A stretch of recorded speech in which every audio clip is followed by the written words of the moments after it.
So hello guys, मेरा नाम नेहा है एंड मैंने अभी अभी एक्टिवा क्लब ज्वाइन किया है। फर्स्ट थिंग तो एंड सेकंड बात, मैं जिस बारे में आज बात करने वाली हूँ तो वह इनविटेशन। ये ना इम्पोर्टेंट रोल निभाता है कहीं ना कहीं कॉलिंग में। तुम सामने वाले बंदे को कॉल कर रहे हो तो सबसे पहले तो उसमें सबसे ज़्यादा 4 इंपॉर्टेंट चीज़ होती है, ठीक है। इनविटेशन तुम किस किस तरीके से कर रहे हो, इन्विटेशन के बाद हैंडलिंग ऑब्जेक्टिव्स में किस तरीके से तुम हैंडल कर रहे हो, अपने ऊपर हावी नहीं हो रहे हो ऑब्जेक्टिव्स, ठीक है। And one more then I forget not I will tell you some time later, okay. सबसे बात करते हैं इन्विटेशन। भाई इन्विटेशन में तुम्हें इस तरीके से कॉल करना है, जो सामने वाला बंदा है ना, उसे ऐसा लगना चाहिए कि भाई तुम उसकी प्रॉब्लम समझ रहे हो, उसे तुम सुन रहे हो, क्योंकि वो सामने वाला बंदा ये चाहता है तुम उसे सुनो कि वो क्या बंदा क्या कहना चाह रहा है। और तुम्हें ये पता करना चाहिए उसका क्या मोटिव है इस चीज़ को फॉर्म कर, जो उसने फॉर्म करके उसके पीछे क्या मोटिव है। आपको ये सब जानना सबसे ज़्यादा इम्पोर्टेंट है। फर्स्ट थिंग तो इन्विटेशन ना ऐसे नहीं आता। इन्विटेशन के लिए बहुत सारी प्रैक्टिस करनी पड़ती है, रेगुलर बेस पे प्रैक्टिस करनी पड़ती है, बहुत सारी चीज़ें सीखनी पड़ती हैं, आपको बहुत सारे कॉल्स लगाने पड़ते हैं, उन लोगों से बात करनी पड़ती है, तभी तभी जो इन्विटेशन है वो आपको सुधरता है। जैसे रजत सर, अरोरा सर, ये जितने भी मेरे मेंटोर हैं, उनसे भी जो हमारे मेंटर हैं उनके भी जो मेंटोर हैं, भाई उनको ऐसे ही नहीं आ गई है। उन्होंने पहले प्रैक्टिस दी अपनी 5 महीना 1 साल, भाई कुछ होता है। पहले अपना दो उसमें, फल की चिंता मत करो, वो तो आना है भाई एक दिन। तुम अगर आज मेहनत कर रहे हो, अपना दे रहे हो, बंदा सुबह उठ के अगर अपना दे रहा है तो आई एम श्योर, वो ऐसा रोज़ कर रहा है तो आई एम श्योर भाई रिजल्ट आना है, एक ना एक दिन रिजल्ट आएगा। एंड आपको पता है, जब सर ने बताया ना कि जो ट्रिप होने वाली है, तो पहले तो मैं बहुत ज़्यादा एक्साइटेड हो गई कि ना मुझे लगा कि कहीं ना कहीं मैं 4 से 5 कर लूँगी। बट रोज़ ना मेरा एक भी नहीं हो रहा, सीरियसली बताऊँ तो, क्योंकि अभी मेरा बेस क्लियर नहीं है, मुझे बहुत सारी लर्निंग करनी है। अभी कुछ दिन पहले मैंने एक वीडियो देखी थी, पता है आपको, उसमें कहा था 20% वर्ड्स पे फोकस करना है एंड 80% लर्निंग पे फोकस करना है। बट मैंने वो उस पर ध्यान नहीं दिया, मैंने गलती कर दी। अब मैं अगर आज अभी तक मुझे हो गया होगा, कम से कम 1 महीना होने वाला होगा लगाओ, अगर मैं इतने टाइम से लर्निंग पे फोकस कर रही होती तो आज ये सिचुएशन होती मेरी नहीं होती। भाई मैं आज जो हूँ उस टाइम पे जो थी और जो आज हूँ उससे मैं आज बेटर होती, बट नो, मैंने ध्यान नहीं दिया, मैंने सर की बात ही नहीं सुनी। मुझे उसी ट्रैक पे चलना है जो सर कह रहे हैं। सर ने कहा है कि ये करना है, इतना करना है, तो इतना करना है, ऐसे ही करना है, इस सर ने कहा है। आँख बंद करके चलनी है सीधे में, क्योंकि कहीं ना कहीं उनका उसमें भी फ़ायदा है, हमारा भी फ़ायदा है। तो आई एम श्योर अगर वो मेरे फ़ायदे में ना सोचेंगे तो खुद के फ़ायदे में तो सोचेंगे, तो खुद के फ़ायदे में मेरा भी फ़ायदा आ रहा है, तो जिसमें सोचने की ज़रूरत ही नहीं है। वो अपना फ़ायदा कह रहे हैं, उनका फ़ायदा तो मेरा फ़ायदा, सिंपल। एंड दूसरी बात आती है ऑब्जेक्टिव्स। भाई जो सामने वाले बंदे हैं ना, उनके जो ऑब्जेक्टिव्स है ना, उनको हैंडल करना सबसे बड़ी बात है। कि अगर उन्होंने कुछ ऐसा बोल दिया, ऐसे कुछ क्वेश्चन पूछ लिए तो आप घबरा जाते हो एकदम से, राइट। तो वही चीज़ नहीं होनी है यहाँ पर, घबराना नहीं है। भाई वो कुछ कर नहीं लेगा, पहली बात तो वो वहाँ है, तुम यहाँ हो। अगर भाई पहली बात तो उसको नॉलेज नहीं है आपके बारे में, सही बता रही हूँ, आपके उसके बारे में, बिजनेस के बारे में उसको नॉलेज नहीं है। एंड आपको पहले लर्निंग सीखनी पड़ेगी, समझ रहे हो, पहले लर्निंग सीखनी पड़ेगी, देन ही आप आगे कुछ कर पाओगे, क्योंकि लर्निंग बहुत ज़्यादा ज़रूरी है।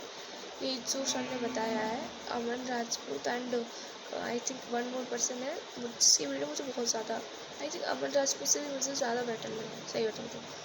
जो दूसरा पर्सन है गौरव, या गौरव एज ऑफिशियल, ये बंदा बहुत ज़्यादा सही है भाई। उसकी जो वीडियो है ना, वो सब चीज़ शेयर कर रहा है। भाई तुम हैंडलिंग कैसे सीखोगे, ऑब्जेक्टिव कैसे, इन्विटेशन कैसे सीखोगे, सब चीज़ें वो प्रॉपर तरीके से गाइड कर रहा है। वो ये तक बोल रहा है कि अगर तुम्हारी मेंटोर से थोड़ा बहुत नहीं बनती ना, कोई दिक्कत नहीं है, मैं सिखा रहा हूँ ना, मैं हूँ। और जो अचीवर क्लब में जो पीपल है ना, कुछ मैंने देखे हैं, मेरे सर भी दिखा रहे थे, मैंने देखे उसमें, वो ना एक फैमिली की तरह कर रहे हैं। क्योंकि उसमें ना एक बंदा काम नहीं कर सकता, ऐसा नहीं हो सकता कि भाई एक बंदे की वजह से पूरा बिजनेस संभाल लेंगे। उसमें ग्रुप्स की वजह से बिजनेस संभल रहा है, मतलब एक बंदे के अंदर बहुत सारे बंदे काम कर रहे हैं। एंड वो एक्चुअली मतलब सर ये नहीं है अपने ठोक रहे हैं भाई, मतलब वो बड़े हैं एंड वो थोड़ा ऊपर लेवल पर, तो थोड़ा नीचे प्रेशर ज़्यादा बना रहे हैं, थोप रहे नहीं, कि मतलब ऐसा करना एटीट्यूड दिखाएं, ऐसा कुछ नहीं है। हाँ इतना है, थोड़ा माथा छोड़ है, थोड़े से चिल्लाते ज़्यादा है, मुझे बिल्कुल पसंद नहीं है किसी का चिल्लाना। जो सामने मुझसे चिल्ला के बात करते हैं ना, I don't like that person. पहली बात उनसे मैं बहुत कम रहती हूँ भाई, तुम दूर रहो, तुम मैं कर लूँगी जैसे कर लूँगी, बट दे दूँगी अब सीधा करना है। एंड देन ठीक है सर है, ऑफकोर्स थोड़ी बहुत तो रिस्पेक्ट करनी पड़ती है, थोड़ी बहुत की रिस्पेक्ट ही करनी रहती है। देन एंड हाँ, मैं आपको क्या बताती ऑब्जेक्टिव्स पर। तो जो ऑब्जेक्टिव्स होते हैं ना भाई, उनको ना उन पर कंट्रोल रखना, मतलब अगर उन्होंने कुछ उल्टा बोल दिया तो गुस्सा भी आता है, समझा रहे हैं तब भी गुस्सा आता है, अगर बंदा नहीं समझ रहा समझाए जा रहे हैं तो गुस्सा तो कहीं ना कहीं आता है।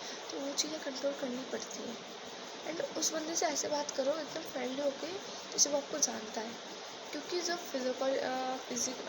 जो फिजिकल इफेक्ट है ना, वो ये करते हैं। अगर तुम सामने वाले बंदे की प्रॉब्लम्स पूछ रहे हो, उससे ये पूछो क्या प्रॉब्लम है, क्यों आपने मतलब ये काम किया, तो उसे ऐसा लगता है कि इससे ना तुम उसकी लाइफ में घुस रहे हो। पहली बात तो जो उसकी डीप लाइफ है ना, जो उसके साथ हो चुका है वो काम पूछ, तो इससे ना ट्रस्ट बनता है। सबसे बड़ी चीज़ ट्रस्ट बनता है। तो मेरे को ट्रस्ट बिल्ड कर लो,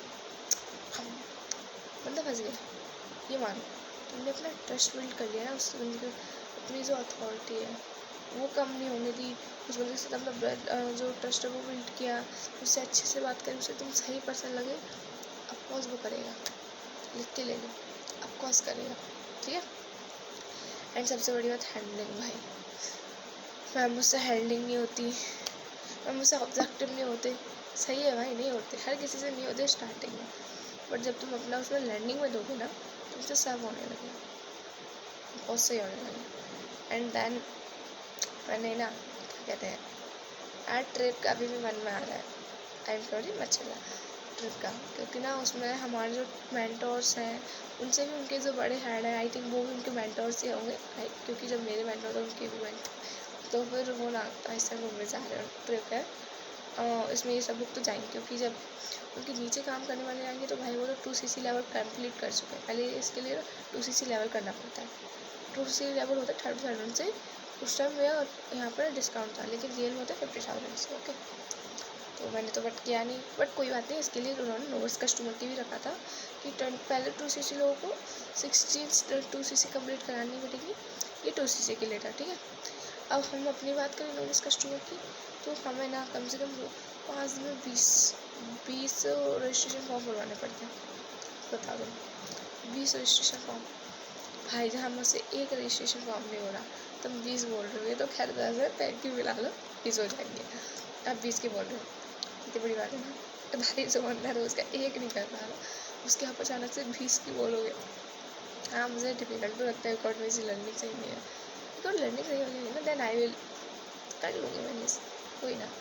बट उन्होंने एक चीज़ बताई थी कि अगर तुम 20 लोग कर रहे हो तो जो हमारे मेंटोर है ना वो आगे का गाइड करते हुए हैं, तो मुझे पता है मेंटोर में इतनी भाई बुद्धि है, वो हैंडल कर लेगा। एंड उन 20 में से ना एक, अगर तुम 5 दिन में 4 कर रहे हो, 4 दूनी 8, 8 दूनी 16, 16 17 18 भी कर रहे हो, तो तुम ये 5 बार करने वाले हो, 5 दिन बाद। ऐसे एक बार 5 दिन हुए, उसमें तुमने 20 करा लिया, अगली बार 5, अगली बार 5, अगली बार 4 बार 5, और एक और शायद 5 बार करा उन्होंने मेरे हिसाब से, तो मुझे सही से ध्यान नहीं है, कोई बात नहीं। तो 20 करा लो तुम, ठीक है। तो 16cc तुम्हारी ऐसी होनी है, और एक बार 16cc होगी ना भाई, तू सुपरवाइजर लेवल पर सिलेक्ट है। 3cc तुम्हारी यही होगी, 16 लेवल कर 16cc कराने से 2cc जो सुपरवाइजर लेवल है वो कंप्लीट हो जाता है। देन अगर आपका सुपरवाइजर लेवल कंप्लीट हो जाता है तो फिर आगे आपको टिप्स वगैरह मिलती हैं। मेरे हिसाब से जो हमारे सर है मेंटर्स वगैरह, अलग sir and Alkesh sir, Siddharth sir and Aarti ma'am, भाई सब सुपरवाइजर लेवल पर। मुझे अच्छा लगता है कि ये लोग यहाँ हैं, और जो इन लोगों का जो टॉपिक है ना, मैं चाहती हूँ मेरे पास हो, सच में चाहती हूँ। बट ना जो होता है ना कि इतने टाइम से कहीं ना कहीं डिमोटिवेट हो जाती हूँ मैं अंदर, क्योंकि देखो इतने टाइम से मैं लर्निंग करी, मुझे तब भी थोड़ा बहुत टाइम हो गया, लेकिन मेरे अंदर ना जो मैं एफर्ट लगा रही हूँ उसका कोई रिजल्ट नहीं दिख रहा, ये मुझे डिमोटिवेट कर देता बार बार। सो आपको क्या लगता है, कंटिन्यू रखूँ? हाँ भाई, ऑफकोर्स रखूँगी, रोज़ 4 बजे उठ के अपना दे रही हूँ, मैं पागल हूँ? पागल दिख रही हूँ तो मैं भाई ऑफकोर्स दूँगी, मुझे कंटिन्यू रखना है, पता है तुम्हें। अगर मैं इसमें लग गई ना तो मेरे ड्रीम पूरे हो जाएंगे, क्योंकि भाई जॉब से जो मेरा ड्रीम है ना पूरे नहीं हो सकते, कभी नहीं हो सकते। तो बिजनेस है भाई, इसमें का पैसा है तो उसमें हो जाएंगे। तो आई एम श्योर आप भी समझ रहे होंगे मैं क्या कह रही हूँ। एंड ये जो कंपनी है भाई फ्रॉड नहीं है, नहीं फ्रॉड बिल्कुल नहीं है। इसमें उन बंदों को ढूंढना है जो सच में उन्हें ज़रूरत है इस चीज़ की, सच में ज़रूरत है इस जॉब की। एंड जो बंदा कहता है मैम मेरे से पैसे नहीं हो पा रहे, मैं यहाँ पे पैसे अरेंज कराता हूँ, तो भाई तुम्हें ज़रूरत है पैसों की तभी तुम इस बिज़नेस में घुसे हो। अगर तुम पैसे की ज़रूरत ही नहीं होती तो क्यों नहीं आते, तुम चिल मार रहे होते, कहीं क्लब में होते या फिर कहीं घूम रहे होते, दोस्तों के साथ पार्टी कर रहे होते, राइट। ज़रूरत है तभी तो यहाँ आए, प्रॉब्लम तुम्हारी तो सॉल्व की तो तुम्हें ही करनी पड़ेगी, है कि नहीं। ऐसा तो है नहीं कि मतलब प्रॉब्लम आपके दूसरा का बंदा आपको सॉल्व कर दे, है कि ऐसा तो नहीं हो सकता ना। तो मेरा प्रॉब्लम यही, मैं यही कह रही हूँ, प्रॉब्लम खुद की है, सॉल्व करो, डिमोटिवेट मत हो। जैसे थोड़ा बहुत मैं कभी कभी हो जाता हूँ भाई, हर कोई बंदा होता है लाइफ में डिमोटिवेट, ऐसा मत हो कि तुम उस चीज़ को छोड़ो, तुम उस पर मेहनत दे दो, सब कुछ करो, then also you are living that. ये तो बेवकूफ़ बनती है ना। अगर तुमने देना शुरू कर दिया है तो मन से दो भाई, रिजल्ट की टेंशन मत लो, वो तो रिजल्ट तो आना ही है, रिजल्ट आना ही है। अगर तुम अपना अच्छा खासा दे रहे हो तो रिजल्ट आना ही है, बट देना मत छोड़ना, यहाँ पे बेवकूफ़ी हो जाती है। ये मैं कर चुकी हूँ ना, I will explain next time, बाद में बताऊँगी। अभी ना टाइम नहीं है, थोड़ा पढ़ना है, अपना लर्निंग करनी है ना। एंड देखो टाइम गाइस, आपको दिखाऊँ अभी क्या हो रहा है। सी रुको, मुझे वहीं जाना पड़ेगा। मैं उठी थी 4 बजे, ओके 4 बजे उठी थी। And time see 1 minute I think तो 5:30 हो गए। मैं रोज़ का देने का सोच रही हूँ इसमें से, कि रोज़ मैं अच्छा खासा दूँ भाई, अपने आप को इम्प्रूव करूँ। एंड देन कहीं ना कहीं मुझे रिजल्ट तो मिलने ही है ना, क्योंकि मैं अपने आप को इम्प्रूव करने की कोशिश भी तो कर रही हूँ। आज नहीं तो कल, नहीं तो परसों, एक महीना ही तो लगेगा, लगेगा आई